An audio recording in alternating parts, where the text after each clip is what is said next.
तो आज के इस लेक्चर में मैं आपको कराने जा रहा हूँ कि हम कैसे एक जो मैंने एप्लीकेशन डेवलप करना है, तो एप्लीकेशन को डेवलप करने के लिए हमारे पास रिसोर्सेज क्या क्या चाहिए, है ना। अब जैसे मान लो आपको एक कुछ बनाना है, तो बनाने के लिए रिसोर्सेज की ज़रूरत पड़ेगी आपको, है ना। जैसे मैंने आपको बोला कि चलो ठीक है, आज तो अब तुम शाही पनीर बनाओ। तो शाही पनीर बनाने के लिए तुम्हें क्या करना चाहिए, पनीर चाहिए, तुम्हें मसाले चाहिए और तुम बहुत सारी चीज़ें चाहिए। तो you want some resources through which you can like create that kind of things, right? So आज मैंने आपको बताया कि एक वेबसाइट बनानी है, तो वेबसाइट बनाने के लिए भी आपको रिसोर्सेज चाहिए, है ना। एक अगर मैं बताऊँ कि वेबसाइट बनाओ, तो वेबसाइट बनाने के लिए रिसोर्सेज चाहिए। अब रिसोर्सेज क्या आप लोगे, तो we have lots of languages. You have you have C, you have C plus plus, you have Java, you have Python, lots of languages हैं। अब उसमें से आपने किसी एक लैंग्वेज को आपको सेलेक्ट करना है फॉर डिजाइनिंग दिस थिंग, है ना। And you have so many options, you have matar paneer, you have shahi paneer, you have butter naan वगैरह वगैरह। तो आपको ये डिसाइड करना है कि आपको खाना क्या है, जो आप खाना चाहते हो, उसके लिए अकॉर्डिंगली आपको सामग्री जो है वो कलेक्ट करनी पड़ेगी। तो now we have lots of options to collect the languages, right. Now the thing is कि yesterday I have told you about that कि the one languages in one languages you can develop only one kinds of application, है ना।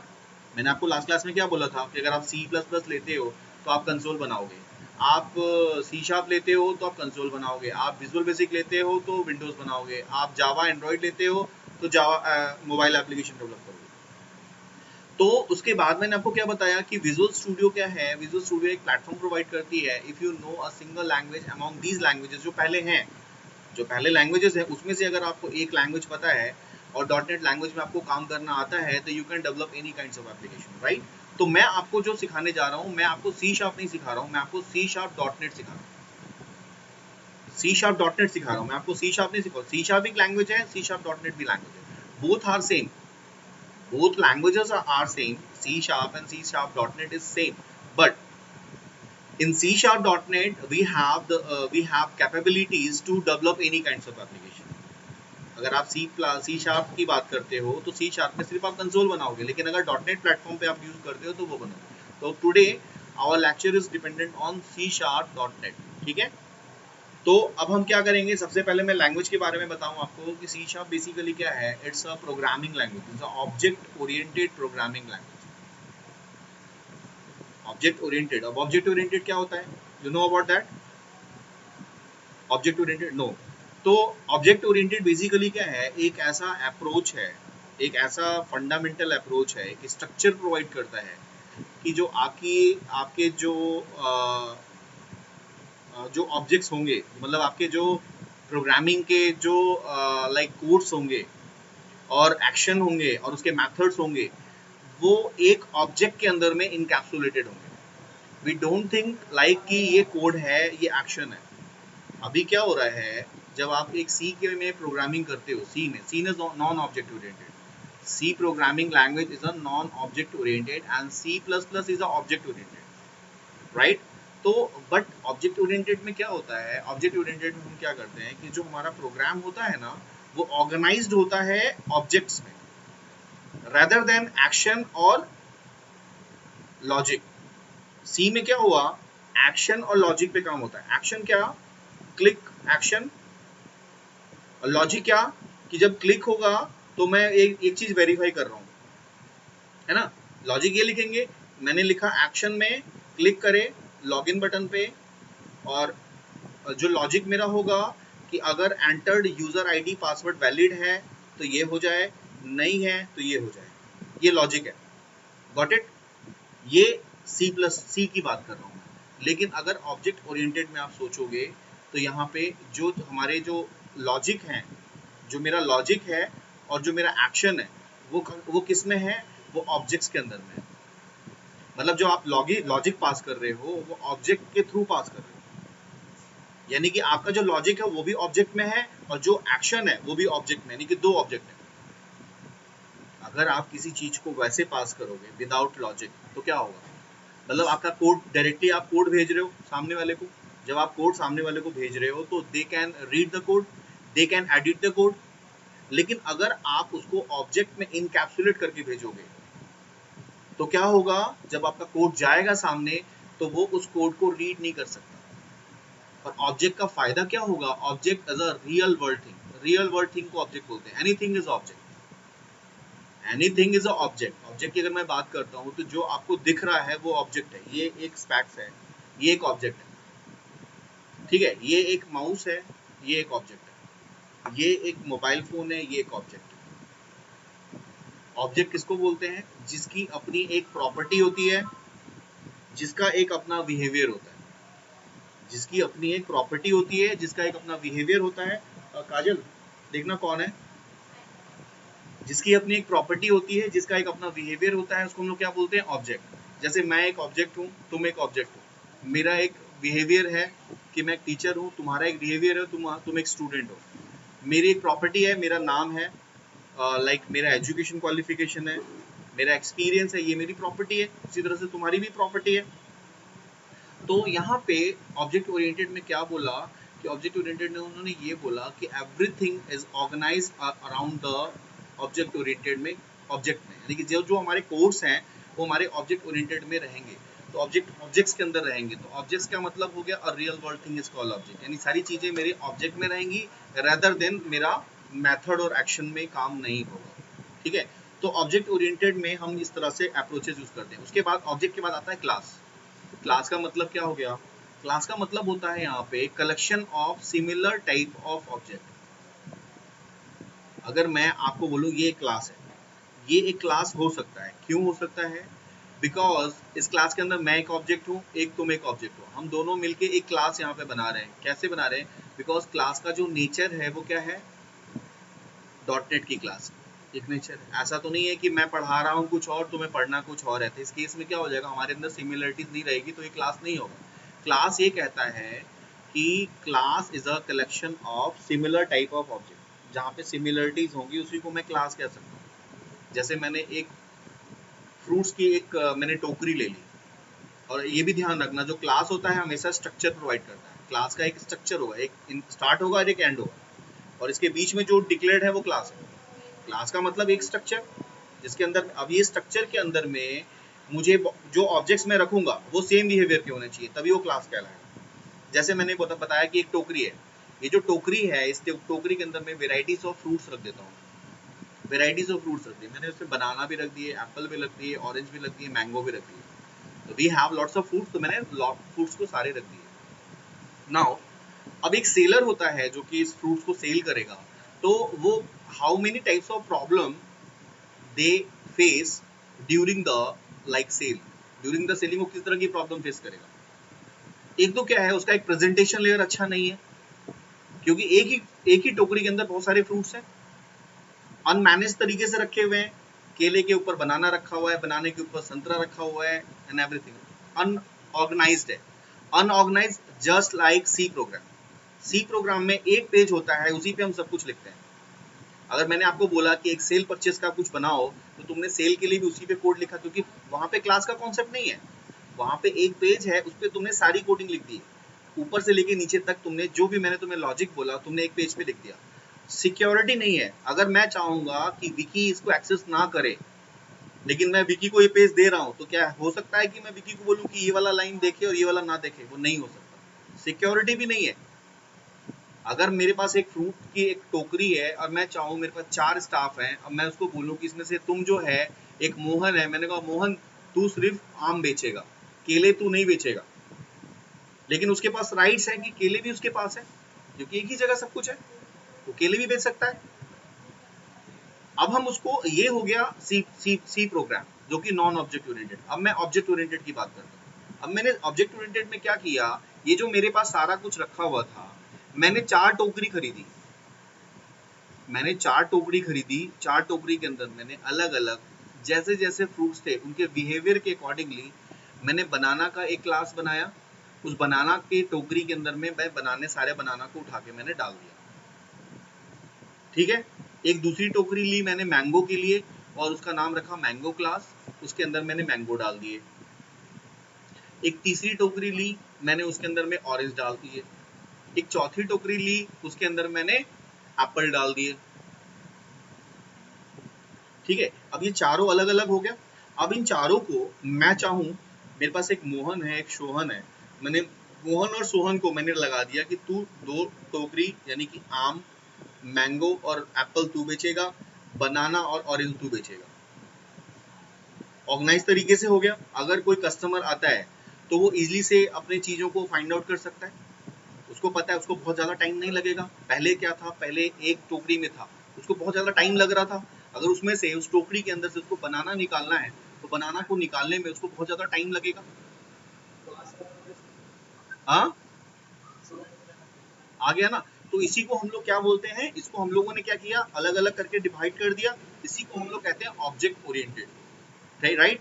अब यहाँ पे मैं बात कर रहा हूँ सी प्लस सी शार्प की। तो सी शार्प जो है ये ऑब्जेक्ट ओरिएंटेड प्रोग्रामिंग लैंग्वेज होती है, जिसके अंदर में हम सारे को सारे जितने भी हम काम करते हैं वो ऑब्जेक्ट पे काम करते हैं, क्लास पे काम करते हैं। हम लोग एक्शन और मेथड पे नहीं काम करते हैं सी शार्प डॉट नेट में। तो इसके बारे में थोड़ा सा लिख लो, राइट डाउन करो। सी शार्प डॉट नेट लिखो। C sharp dot net, it is fully object oriented, it is fully object oriented programming language. It is fully object oriented programming language through which through which we can develop through which we can develop through which we can develop web application, through which we can develop web application, comma Windows application, through which we can develop web application, comma Windows application, web application, comma Windows application, comma mobile application,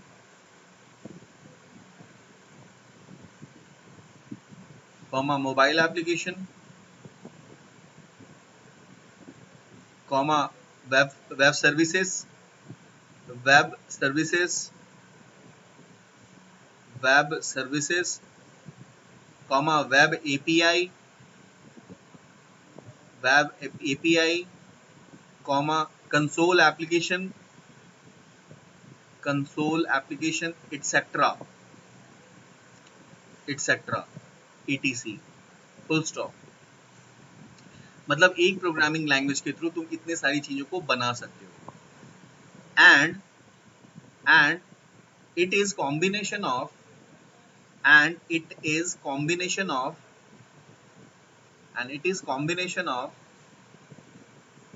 C++ and Java, and it is combination of C++ and Java। ठीक है। अब उसके नीचे लिखो object oriented programming, object oriented programming.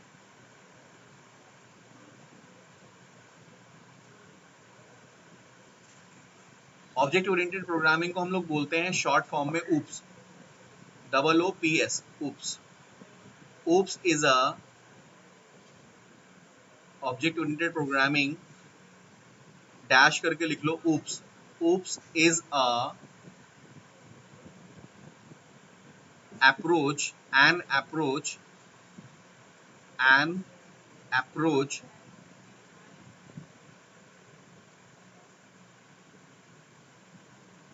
through which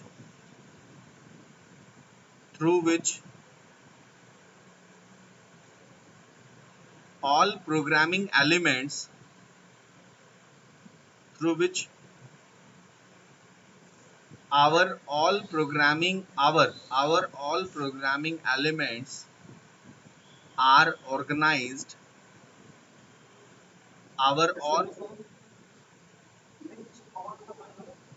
all programming uh, all programming elements are organized are organized are organized with objects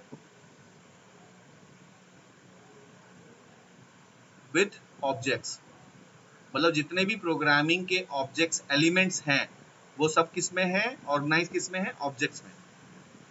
ठीक है, अब next इसको फुल स्टॉप करो। अब लिखो features provided by oops, features provided by oops,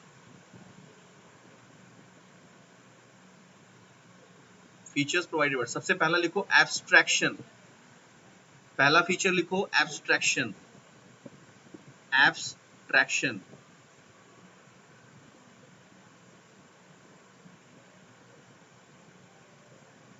second point है encapsulation, abstraction, encapsulation,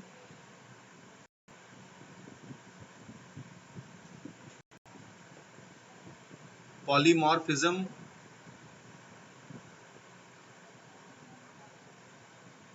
और inheritance.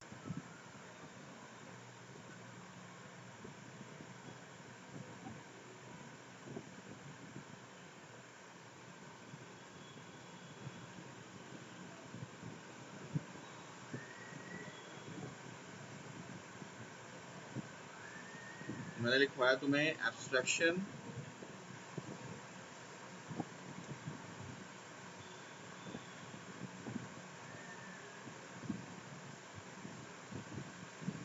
दूसरा है इनकैप्सुलेशन,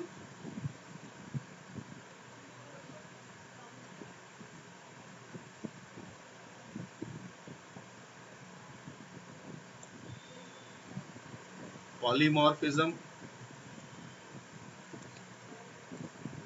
और इनहेरिटेंस। ये चार चीजें हैं। अब ये चार जो हैं ये बेसिकली ये जो मेन कॉन्सेप्ट है, मेन कॉन्सेप्ट का मतलब क्या है कि अगर मैं एब्स्ट्रैक्शन की बात करता हूँ तो एब्स्ट्रैक्शन एक बहुत बड़ा अप्रोच है जिसके थ्रू हम क्या कर सकते हैं। एब्स्ट्रैक्शन मतलब कि अगर हम कोई भी ऑब्जेक्ट बना रहे हैं, कोई भी ऑब्जेक्ट हम बना रहे हैं और उसको हम कहीं पे यूज कर रहे हैं तो वो एक एब्स्ट्रैक्शन का एक पार्ट होगा। जैसे ये एक सपोज कर लो हमारे पास ये माउस बनाने की कंपनी है, तुम और मैं हम दोनों मिलके माउस बनाते हैं। तो जहाँ पे ये माउस बन रहा है वो जो एरिया है, जो मेरा डेवलपमेंट एरिया है जिसमें तुम एक टीम हो मैं एक टीम हूँ, हम दोनों मिलके इस ऑब्जेक्ट को बना रहे हैं। बनाने के बाद हमने एक मॉडल बना के मार्केट में इसे प्रोड्यूस कर दिया, मार्केट के अंदर मैंने इसे क्या कर दिया, लॉन्च कर दिया। और जब मैं इसको मार्केट में लॉन्च करूंगा तो मेरे लिए हमारे लिए क्या हो जाएगा, एक एब्स्ट्रैक्ट ऑब्जेक्ट हो जाएगा। एक एब्स्ट्रैक्ट ऑब्जेक्ट होगा जो हमारी क्लास से बन के निकला है। ठीक है, तो एब्स्ट्रैक्शन में क्या होता है, एब्स्ट्रैक्शन में जो भी इसको यूज करेगा, इस ऑब्जेक्ट को यूज करेगा, लेकिन यूज करने के समय या यूज करते वक्त या यूज करने के पहले अगर वो चाहेगा इसकी इम्प्लीमेंटेशन डिटेल देखना, वो देख सकता है? नहीं देख सकता। फॉर एग्जाम्पल कुछ भी ले लो, तुम्हारे पास लैपटॉप है, लैपटॉप के अंदर में जो लैपटॉप यूज करना है वो तुम्हें पता है, तुम एक एब्स्ट्रैक्ट ऑब्जेक्ट यूज कर रहे हो, तुम्हें पता है how to use laptop, but you don't know about that कि लैपटॉप कैसे मैन्युफैक्चर हुआ है, ये इसकी इम्प्लीमेंटेशन क्या है। इसकी जो इम्प्लीमेंटेशन होगी लो जो कि इस लैपटॉप की टीम ने बनाया होगा, वो उसके बारे में तुम्हें नॉलेज नहीं है, ना ही तुम देख सकते हो, ना ही तुम देख सकते हो, तुम सिर्फ यूज करोगे। तुम्हारे पास फोन है, फोन भी तुम्हारा एक एब्स्ट्रैक्ट ऑब्जेक्ट है, उसकी इम्प्लीमेंटेशन इंफॉर्मेशन हाइड है। तुम्हारे पास एक एब्स्ट्रैक्ट ऑब्जेक्ट है जिसको तुम देख रहे हो, यूज कर रहे हो, तुम कॉल पे क्लिक करते हो, कॉल करते हो, तुम कट पे क्लिक करते हो, कट करते हो, तुम मैसेज पे क्लिक करते हो, मैसेज करते हो, but you don't know about that कि whenever I click on the call button, which signal is connected with the satellite and what code is implemented behind this button, तुम्हें पता है? किसी को नहीं पता है।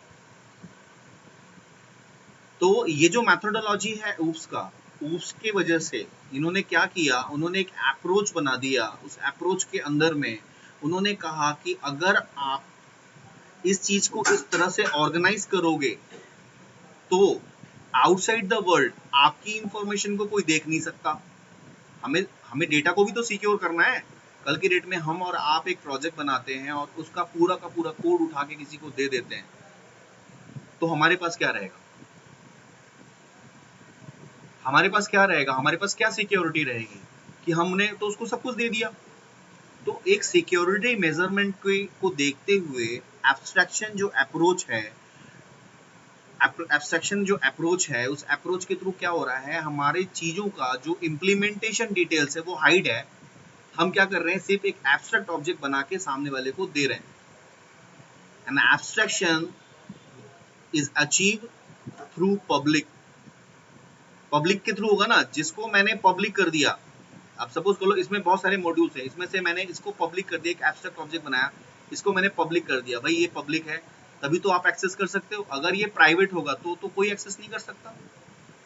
प्राइवेट के केस में तो कोई एक्सेस नहीं कर सकता, सिर्फ पब्लिक के केस में इसको एक्सेस कर सकता है, तो हम उसको एक्सेस कराने के लिए दे रहे हैं। लिखो इसके अंदर में एब्स्ट्रैक्शन में लिखो, abstraction is an approach in which abstraction is an approach in which we can hide the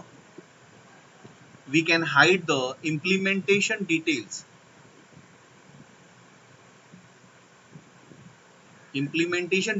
of an class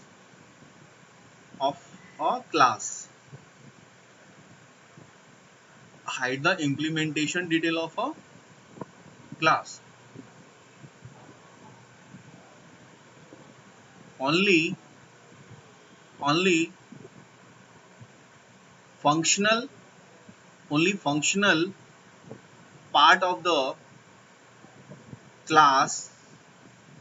functional part of the class can be viewed by the user. Only functional part of the class can be viewed by the user.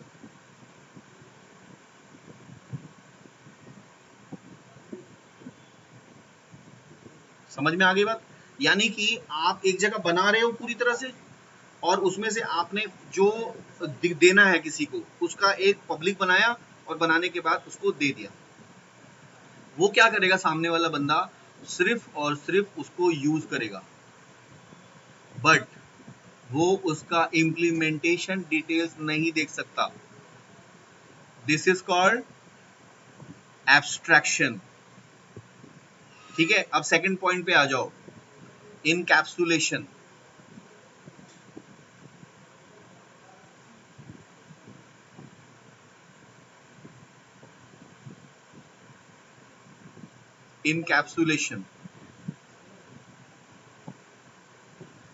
Encapsulation is an approach. Encapsulation is an approach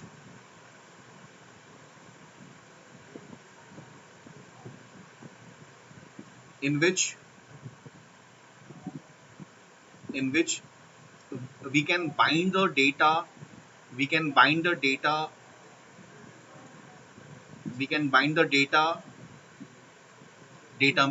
data member, bind the data member and member function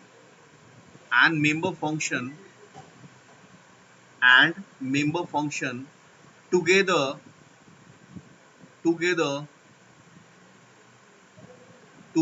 in a single unit.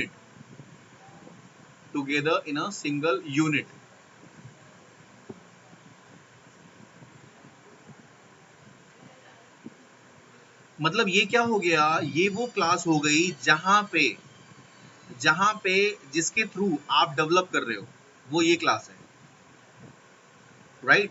जैसे तुम और हम एक team है, हम दोनों ने मिलके इस माउस को बनाया है, तो we have all implementation details. मेरे पास इसका कोड भी है, मेरे पास इसका मेंबर फंक्शन भी है, मेरे पास इसका मेंबर कोड्स भी हैं, एंड तुम भी इसको पूरे एक्सेस कर सकते हो, मैं भी इसको पूरी तरह से एक्सेस कर सकता हूँ। और हम लोगों ने मिलके इसको एक ऑब्जेक्ट को बनाया जिसको मैंने एज अ पब्लिक कर दिया। तो एब्स्ट्रैक्शन जो होगा वो किसके थ्रू अचीव होगा? इनकैप्सुलेशन के थ्रू, है ना? समझ रहे हो बात को मेरी? जो एब्स्ट्रैक्शन होगा, जो ये एब्स्ट्रैक्शन हुआ किसके थ्रू बना? इनकैप्सुलेशन के थ्रू बना। तो लिखो यहाँ पे फुल स्टॉप के बाद लिखो an abstraction can achieve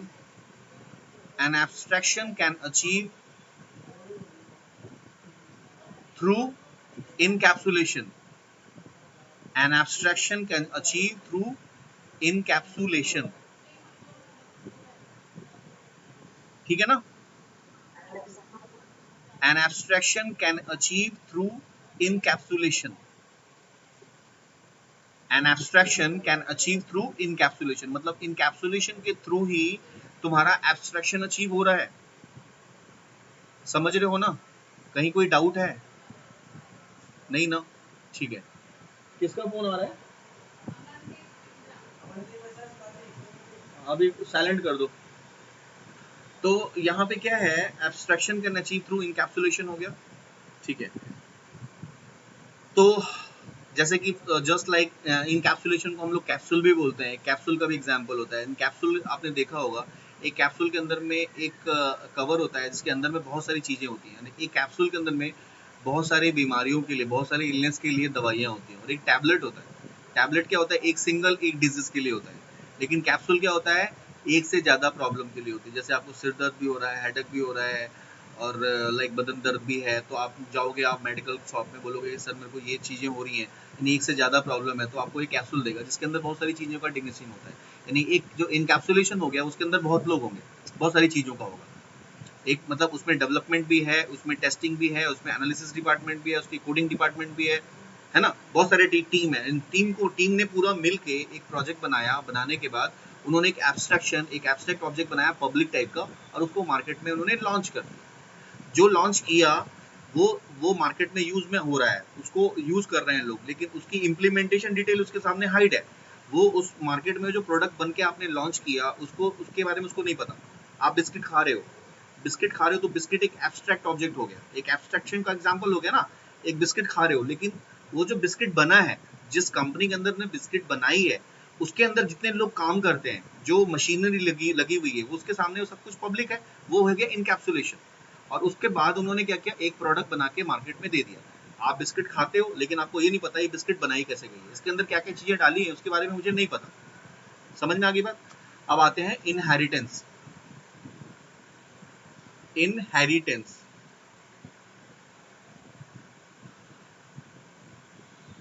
inheritance is a process inheritance is a process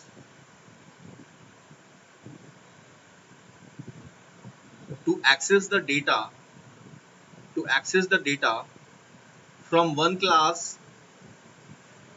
Inheritance is a process to access the data from one class to another class. From one class to another class. ठीक है? मतलब एक ये क्या है? एक ऐसा process है, ये एक ऐसा अप्रोच है, आप इस बोल सकते हो कि अगर आप एक क्लास में हो और आपको एक दूसरे क्लास का कुछ डेटा चाहिए, एक कोड है जो कि आपने एक क्लास में लिखा हुआ है, एक क्लास में आपने एक कोड लिखा हुआ है, सेम कोड को आपको दूसरी क्लास में यूज करना है, तो क्या करोगे? पहले क्या होता था, नॉन ऑब्जेक्ट ओरिएंटेड प्रोग्रामिंग में हमें कॉपी पेस्ट करना पड़ता था, यानी सेम कोड को हम कॉपी करके वहां पेस्ट कर देंगे। अगर आपको सेम कोड को सेम लॉजिक चाहिए, तो व्हाट डू?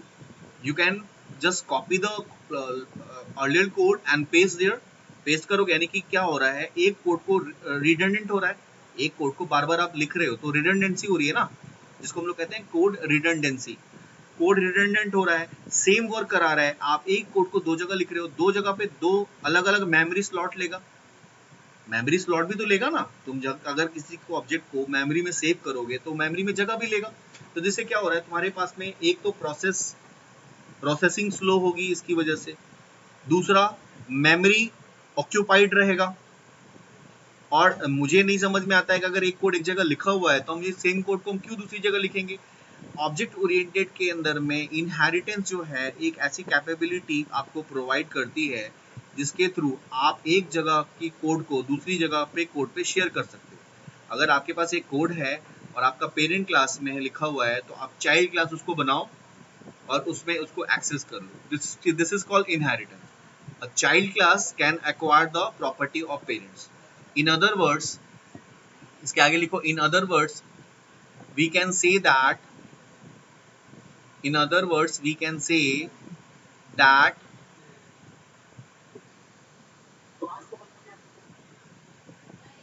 क्लास, कौन सा क्लास, बस ये फुल स्टॉप कर दो। हाँ उसके बाद, इसके बाद ही लिखना है, फुल स्टॉप के बाद लिखो in other words we can say that, in other words we can say that a derived class, a child class can acquire, a child class can acquire, we can say that a child class, a child class can acquire, a child class can acquire the property of, can acquire the property of, can acquire the property of parent class, can acquire the property of parent class। ठीक है ना, ये हो गया तुम्हारा inheritance. उसके बाद लिखो polymorphism.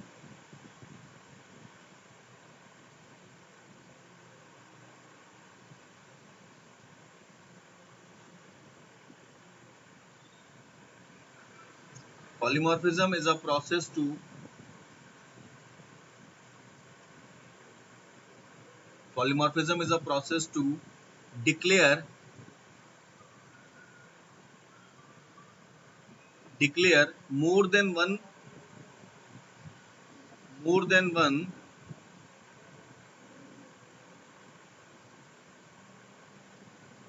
more than one method or function, more than one methods or function with same name, with same name, with the same name, but but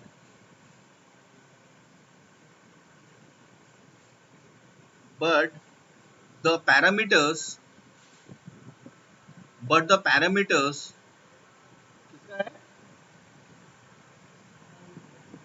but the parameters, हल देना, but the parameters supplied, but the parameters should be different, the parameter should be different। Hello, किसका, हाँ क्या, कौन, पागल जो था वो बार बार मेरे को फोन करा, मैंने उठाया नहीं फोन। अरे भैया वो पागल लड़का है, वो ना पागल है। हाँ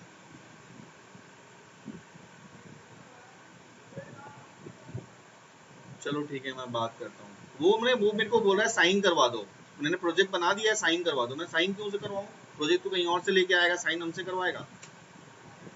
वो अपने चतुर है भैया, बहुत ज्यादा चतुर है वो। हाँ ठीक है, अभी किसका बनाना है, रोहिणी का, बीसीए का। हाँ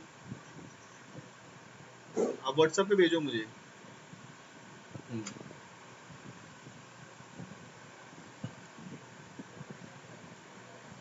हाँ कहाँ थे हम,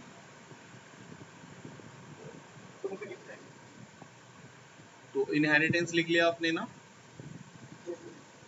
तो यहाँ पे क्या होता है कि आप इनहेरिटेंस के अंदर में आपके पास ये एबिलिटी, सॉरी इनहेरिटेंस नहीं, पॉलीमॉर्फिज्म बता रहा था। Polymorphism is an ability to declare same name but different parameter. Same name से आप डिक्लेयर कर सकते हो, उसके पैरामीटर्स अलग अलग होंगे, ठीक है ना। इससे क्या बेनिफिट होगा? इससे बेनिफिट ये होगा कि अगर सपोज कर लो तुम्हारे को सम करना है, तुम्हें दो नंबर को सम कराना है या दो से ज्यादा नंबरों को सम कराना है, तो नंबर्स जब आएंगे तो नंबर्स में हो सकता है फ्रैक्शन भी आ जाए, यानी फ्लोटिंग पॉइंट नंबर भी हो सकता है और न्यूमेरिकल नंबर हो सकता है, इंटीजर टाइप जिसमें फ्रैक्शन नहीं होता है। तो उस केस में क्या करेगा कि जो आपका नंबर होगा दोनों के लिए, अगर मैं नॉन ऑब्जेक्ट ओरिएंटेड की बात करता हूँ तो ये दोनों के लिए मुझे अलग अलग फंक्शन बनाने पड़ेंगे। फ्लोटिंग पॉइंट के लिए अलग फंक्शन बनाऊंगा मैं और डेसिमल पॉइंट के लिए अलग फंक्शन बनाऊंगा, ठीक है। और ये मेरे लिए थोड़ा सा मुश्किल ये हो जाएगा रिकॉग्नाइज करना कि कौन सा फंक्शन कौन सा काम करेगा, ये भी रिकॉग्नाइजेशन में मुझे प्रॉब्लम आएगी, ठीक है। दूसरी प्रॉब्लम क्या आएगी? दूसरी प्रॉब्लम ये आएगी कि सेम जो ऑब्जेक्ट है, जो मेमोरी में दो बन रहे हैं, काम तो मुझे सम का ही कराना है। तो ऑब्जेक्ट ओरिएंटेड में उन्होंने ऐसा एक अप्रोच निकाला जिसको हम कहते हैं पॉलीमॉर्फिज्म। पॉलीमॉर्फिज्म उन्होंने ये बोला कि आप ना दो फंक्शन का सेम नेम रख सकते हो, सेम नेम। जैसे मैंने सम के नाम से, जैसे पहले रखा था सम फ्लोट सम डेसिमल, अब मैं रखूंगा सिर्फ सम। सम के नाम से मैंने दो फंक्शन अलग अलग बनाने हैं, मैं रख सकता हूं बिकॉज ये पॉलीमॉर्फिज्म यूज करता है। बस इसमें क्या करूंगा, इसमें सम में जो मैं पैरामीटर डालूंगा उसमें इंटीजर टाइप का डालूंगा और इसमें सम में डालूंगा मैं फ्लोट टाइप का। तो ये जो सम है ये आइडेंटिफाई किसके थ्रू होगा? अपने पैरामीटर के थ्रू। जब मैं इसका पैरामीटर भेजूंगा फ्लोटिंग पॉइंट, मैंने लिखा 2.0 2.10, तो ये वाला पास होगा। मैंने लिखा यहाँ पे सम 2, तो ये वाला पास होगा। सिर्फ मैंने डेसिमल जहां लिखा वो सिर्फ डेसिमल वाला उठाएगा, फ्रैक्शन वाले को नहीं उठाएगा। जहां मैंने डेसिमल वाला नहीं डाला, फ्लोट वाला डाला, तो ये वाले उठाएगा। मेमोरी में क्या हुआ? मेमोरी के अंदर जो ऑब्जेक्ट बनेगा सम के नाम से वो एक ही बनेगा, दो नहीं बनेंगे। मेमोरी सेव हो गई हमारी, हमारे को रिकॉग्नाइजेशन में प्रॉब्लम नहीं हुई, हमें पता है कि सम कौन सा है, एक ही सम बनाया है हमने। प्लस यहाँ पे ओवरलोडिंग का कॉन्सेप्ट आता है।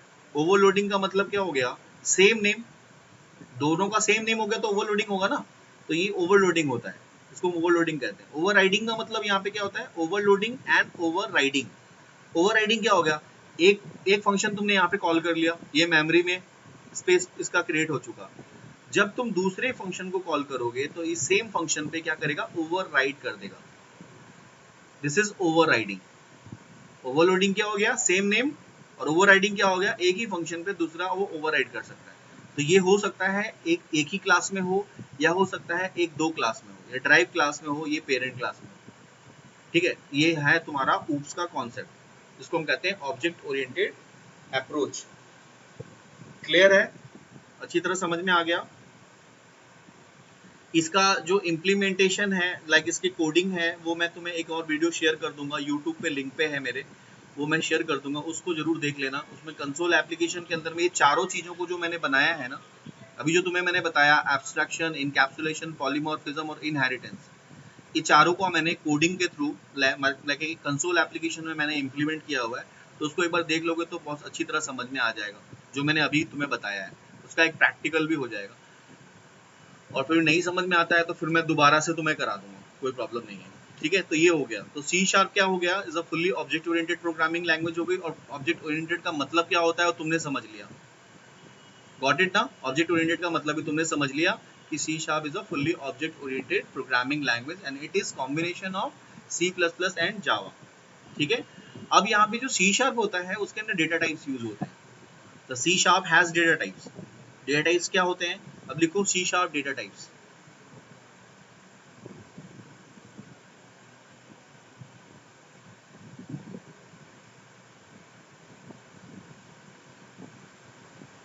अब डेटा टाइप से सबसे पहला लिखो इंटीजर। सबसे पहला लिखो इंटीजर। ये चार पार्ट में डिवाइड होता है। सबसे पहला होता है इंटीजर। इंटीजर के अंदर में क्या होता है? इसमें डेसिमल पॉइंट नहीं होते हैं, सारे इंटीजर होते हैं। मतलब अगर आपको सपोज कर लो डेसिमल नहीं यूज करना है तो आप सारे इंटीजर यूज कर सकते हो, मतलब इसमें फ्रैक्शन पॉइंट नहीं होता है, ठीक है। तो इसमें लिखो आप एग्जाम, नीचे लिख लो, इंटीजर के नीचे लिख लो integer comma integer comma long comma short, long, comma short, comma U long, comma U short, U long, comma U short,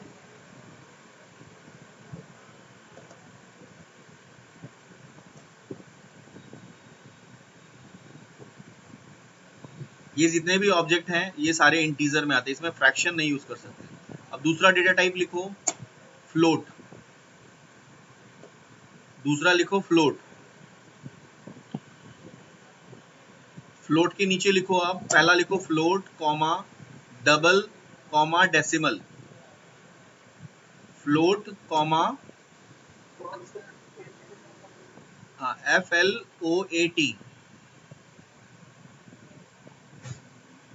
FLOAT, float comma decimal, float comma decimal comma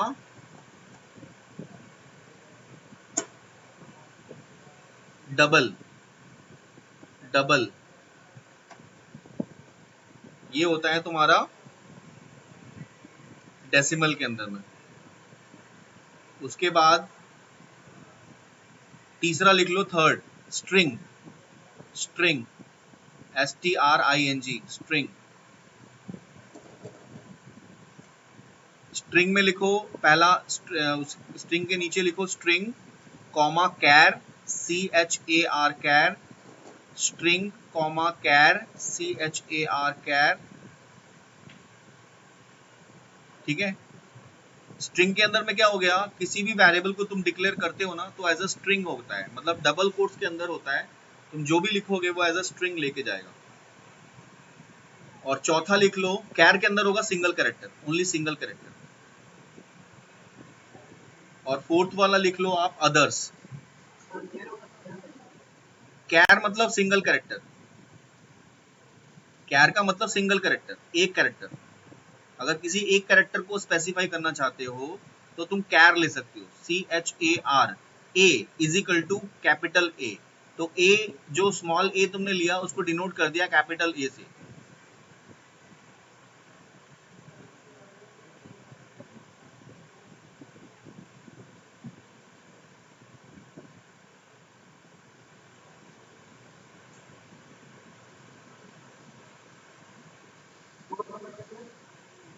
fourth में लिखो others,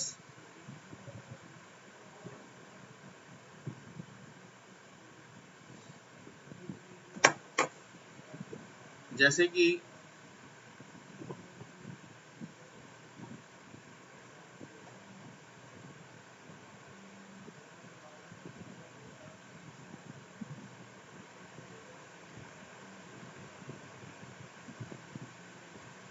for example first वाला मैंने तुम्हें बताया था, सबसे पहले हमारा आता है इंटीजर। इंटीजर के लिए हम लोग, जैसे आप लिखते हो, तीन चीजें मैंने आपको बताई थी इंटीजर में। इंटीजर होता है, इसमें क्या होता है, और लॉन्ग होता है, शॉर्ट होता है, यू लॉन्ग होता है, यू शॉर्ट होता है, ठीक है।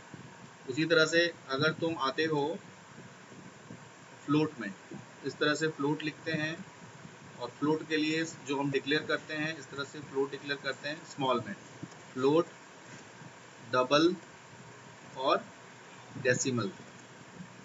उसी तरह से हमारे पास आता है थर्ड वन, जिसको हम लोग कहते हैं स्ट्रिंग। तो स्ट्रिंग में स्मॉल में ही स्ट्रिंग डिक्लेयर होती है, स्ट्रिंग कॉमा कैर। और जो लास्ट वाला है उसको हम लोग कहते हैं अदर्स। अदर्स में हम लोग कहते हैं बूल, बूल का मतलब बुलियन टाइप, बूल का मतलब हो गया ये बुलियन टाइप, जिसमें यस नो पास होता है, ट्रू फॉल्स और या यस नो। जैसे हम लिखते हैं ट्रू कॉमा फॉल्स, अगर ट्रू ट्रू है तो सही वैल्यू जाएगी, फॉल्स है तो रॉन्ग वैल्यू जाएगी।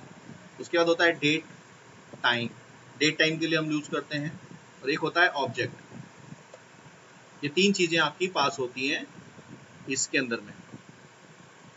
अब किसी को भी डिक्लेयर करना है, सपोज चलो इसको डिक्लेयर करना है, इंटीजर टाइप का डिक्लेयर करना है, तो मैं क्या लिखूंगा यहाँ पे? इंटीजर टाइप के लिए डिक्लेयर करने के लिए हम यहाँ पे लिखते हैं, जैसे हमें को इंटीजर लिखना है तो हम लिखेंगे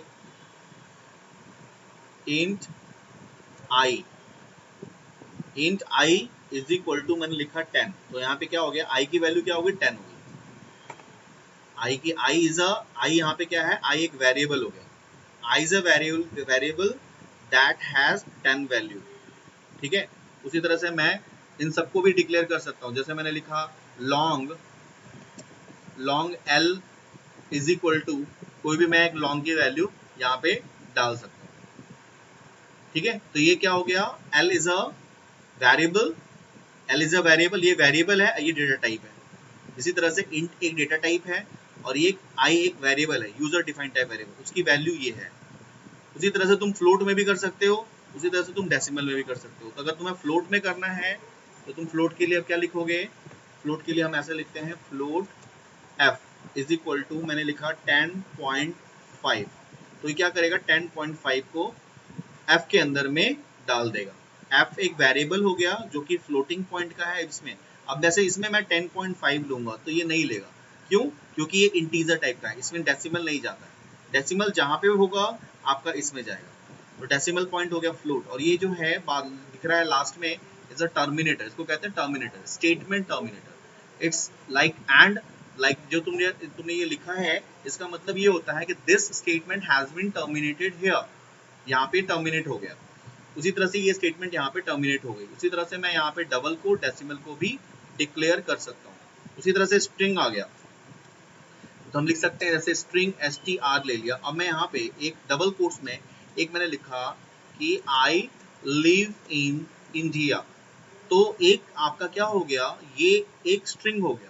डबल कोट्स यहाँ स्टार्ट हो रहा है, डबल कोट्स यहाँ खत्म हो रहा है, तो ये क्या करेगा, str के अंदर में ये यहाँ से लेके यहाँ तक विथ ब्लैंक स्पेस भी कवर करेगा। मतलब एज अ स्ट्रिंग आई के बाद एक स्पेस है, लिव के बाद एक स्पेस है, इंडिया इन के बाद एक स्पेस है, इंडिया, तो ये पूरा का पूरा एज अ स्ट्रिंग कवर करेगा। इसको हम लोग कहते हैं str, स्ट्रिंग, सॉरी स्ट्रिंग कहते हैं। और एक वेरिएबल का नाम हो गया str, जिसको मैंने सेमीकोलन से यहाँ पे क्लोज कर दिया। उसी तरह से कैर होता है, कैर में क्या होता है, मैंने कैर ले लिया, suppose char a is equal to, मैंने यहाँ पे सिंगल कोट्स में स्पेसिफाई करते हैं कैपिटल ए, यानी कि क्या हो गया, इसमें सिंगल कैरेक्टर आप स्पेसिफाई कर सकते हो। ए क्या हो गया, वेरिएबल हो गया जो कैरेक्टर टाइप, कैर टाइप का है, जिसका वैल्यू क्या हो गया ए। और अदर्स में आपके इस टाइप पे आ गए बूलियंस, ट्रू फॉल्स, आप स्पेसिफाई कर सकते हो, ऑब्जेक्ट को स्पेसिफाई करते हो, जस्ट लाइक दिस, जो अभी हमने यहाँ पे स्पेसिफाई किया है वही स्पेसिफाई हम यहाँ पे भी कर सकते हैं, ठीक है।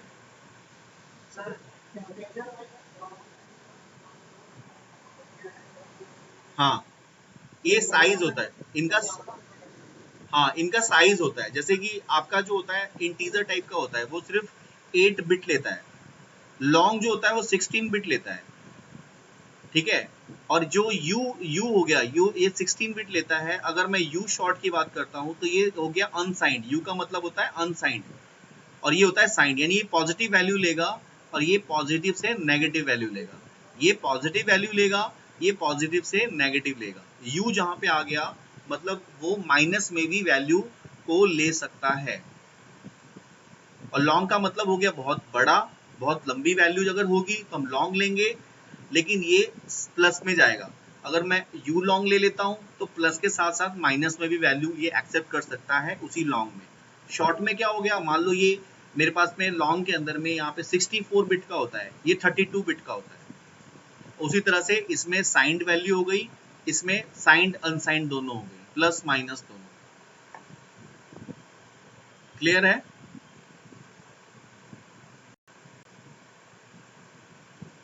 क्लियर है?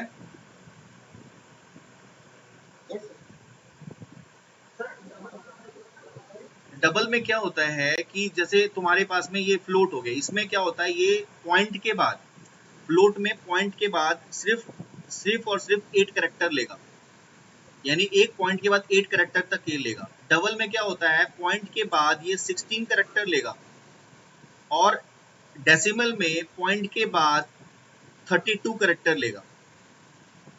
पॉइंट्स जैसे मान लो मैंने आपको ये लिखवाया यहाँ पे, लगे एक वैल्यू है 14.5 ये एक वैल्यू है, माइनस अगर मैं 8 फ्लोट की बात करता हूँ तो फ्लोट में क्या करेगा 1 2 3 4 5 6 7 8 ये 8 पॉइंट्स है, 8 पॉइंट्स है ना, तो 8 पॉइंट्स तक लेगा। लेकिन अगर वैल्यू यही डेसिमल होती, डबल होती, तो डबल में क्या करता वो, सपोज कर लो ये वैल्यू है तो ये क्या करता इस पॉइंट्स के बाद 17 पॉइंट्स तक लेता, कितने तक, 16 तक लेता, 1 2 3 4 5 6 7 8 9 10 11 12 13 14 15 16। क्लियर है? और इसमें अगर आओगे, अगर डेसिमल की बात करते हो तो 32 बिट तक लेगा, 32 डेसिमल पॉइंट तक आएगा। मतलब इससे ज़्यादा लंबी तो कोई वैल्यू होती नहीं है, और उसको लेना फिर इन्फिनिटी में लेने की बात बराबर हो जाता है, तो ऐसा कोई प्रॉब्लम उसमें नहीं है, उसको आप यहाँ से ले सकते हैं।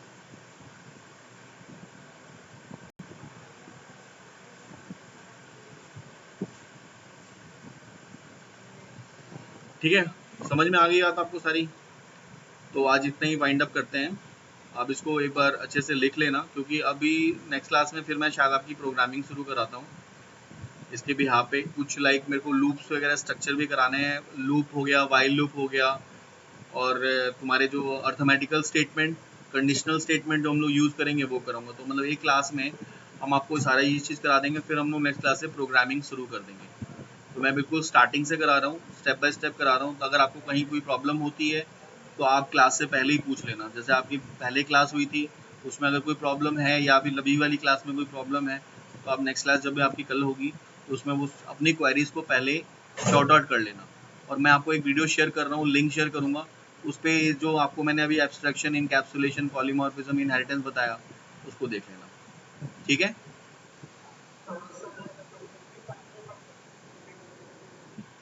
वेट कर लो, क्योंकि मैं जैसे फ्री होऊंगा 12:30 के बाद कभी भी ले लूंगा आपकी, मैं 12 12:30 1, हाँ 12 बजे के बाद ही लूंगा, 12:30 के बाद, 12:30 के बाद ही आपका होगा। जैसे कभी 1 बजे हो गया, 1:30 बजे हो गया, इसी बीच में आपकी क्लासेस में ले लेगा। ठीक, कोई काम तो नहीं रहता है ना, तो पढ़ते रहना बैठ के, जब भी कुछ पढ़ते रहना, देखते रहना वीडियोस वगैरह जो मैं शेयर करूंगा, और इन द मीनवाइल जैसे मैं आता हूँ ले लेंगे। ठीक है, चलो ठीक है, ओके विकी।